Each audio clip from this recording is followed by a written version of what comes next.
Le Conseil national du dialogue social est un cadre tripartite composé de 30 membres provenant de façon égalitaire du gouvernement, du patronat et des centrales et confédérations syndicales. Il a pour mission fondamentale de travailler à déconflictualiser les relations de travail en anticipant ou en débloquant les situations de crise. Avant de procéder à l'installation des membres de ce conseil, le ministre du Travail, de la Fonction publique et des Affaires sociales, Mme Adidjatou Matisse, a rappelé les différentes missions prescrites à cet organe.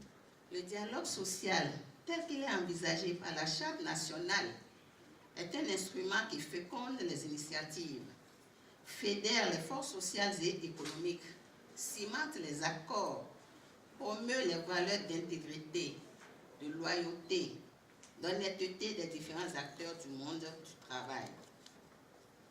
Mesdames et messieurs, je voudrais affirmer que le Bénin a besoin de paix, et vous le savez, pour son développement, de la stabilité renforcée pour la mise en œuvre efficiente du programme d'action du gouvernement.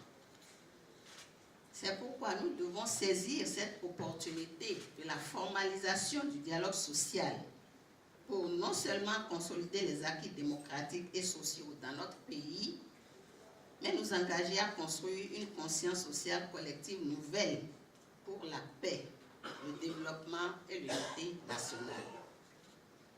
Dans ce cadre, il me plaît de rappeler les différentes missions prescrites au CNDS par la Charte nationale du dialogue social en son article 12. Il s'agit d'assurer en collaboration avec les autorités compétentes la mise en place des différents organes et structures du dialogue social au niveau sectoriel, départemental et à celui des services publics, des entreprises et établissements privés. D'anticiper les conflits, les mouvements sociaux, dont les conséquences sont de nature à remettre en cause la cohésion nationale et à mettre en péril l'intérêt supérieur de la nation.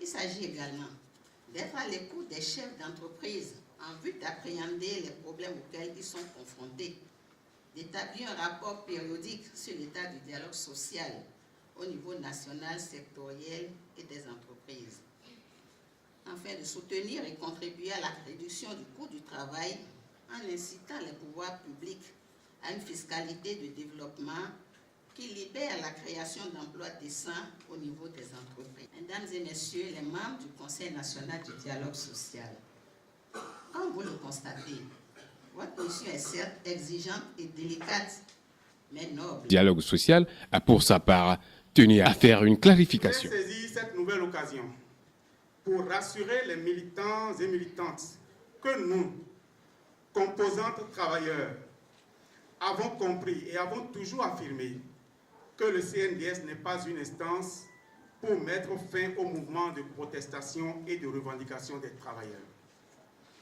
La signature de la charte ne saurait donc nous faire perdre notre âme et nos réflexes de défenseurs des travailleurs. Nous voulons continuer de croire au contraire que le Conseil national du dialogue social peut être un espace propice pour faire baisser la tension sociale sans transiger avec les revendications légitimes des travailleurs. Il devrait, à notre sens, permettre de réunir autour de la table de négociation des acteurs maîtrisant le minimum utile à l'efficacité du dialogue social.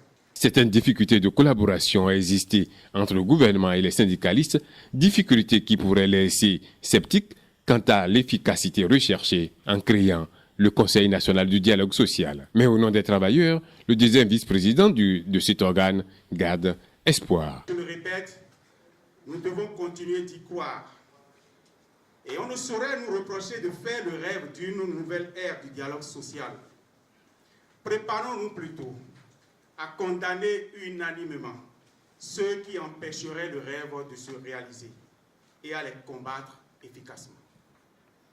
Monsieur le Président du CNDS, c'est parce que nous y croyons encore que nous nous permettons de vous appeler à la vigilance dans l'exercice de votre mandat. Vous avez le profil parfait. Vous avez l'expérience et le carnet d'adresses qu'il faut pour réussir à installer durablement cet organe de dialogue social comme artisan majeur de l'amélioration des conditions de vie et de travail des Béninois. Si vous apparaissez comme l'homme de la partie gouvernementale, vous échouerez et vous enfoncerez davantage le dialogue social dans les abysses. Nous vous y aiderons et nous vous combattrons sans aucun doute. Le président du Conseil national du dialogue social a quant à lui salué l'option faite par le président de la République en dotant le pays d'un instrument aussi important que celui du Conseil national du dialogue social. Le dialogue social étant un mécanisme par lequel les acteurs sociaux, gouvernement, employeurs et travailleurs, arrivent à travers des concertations à trouver des solutions aux problèmes auxquels ils sont confrontés. Toutefois, ce dialogue n'est pas fructueux et prometteur d'espoir s'il ne se mène dans des conditions de confiance, de respect mutuel et surtout de cohérence dans la démarche. Avant de terminer mon propos, permettez-moi de remercier le gouvernement de son Excellence le président Patrice Athanase Guillaume Talon pour la détermination, le courage politique et l'anticipation dont il a fait preuve en instituant en début de mandat ce cadre original de dialogue social que nous appelons dialogue social plus ou dialogue social élargi qui tient compte des préoccupations de toutes les composantes de la société. En procédant à l'installation officielle des membres de ce conseil, le ministre du Travail, de la Fonction publique et des Affaires sociales, Mme Adidiatou Matisse, leur a précisé ce que le gouvernement attend d'eux. Le gouvernement attend de vous, c'est de pouvoir coordonner, observer, impulser les instances internes chargées du dialogue social dans toutes les formes de concertation ou de négociation. Vous avez en outre la responsabilité d'examiner à des périodes convenues avec les autorités concernées les difficultés éventuelles d'application des accords et décisions issus des négociations collectives régulières en vue de trouver les solutions appropriées basées sur la justice sociale et l'équité. Le gouvernement prendra toutes les dispositions nécessaires pour assurer le fonctionnement efficace du CNDS. Il fera en outre preuve d'écoute et de disponibilité.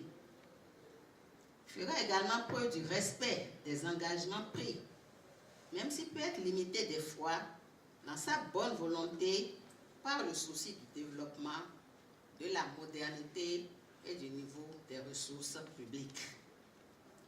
De ce point de vue, je suis convaincu que le CNDS s'inscrira dans la dynamique des réformes institutionnelles en cours dans notre pays en vue de contribuer à la réalisation du programme d'action du gouvernement pour la période 2016-2021. Mesdames et messieurs les membres du bureau exécutif du CNDS, me fondant sur vos qualités personnelles et vos expériences, j'ai le ferme espoir que vous conduirez à bon port le navire social dans lequel nous sommes tous embarqués. L'enjeu ici, ce sont les travailleurs de nos villes et campagnes. Ce sont nos populations que nous avons le devoir de soulager de la pauvreté et de la misère.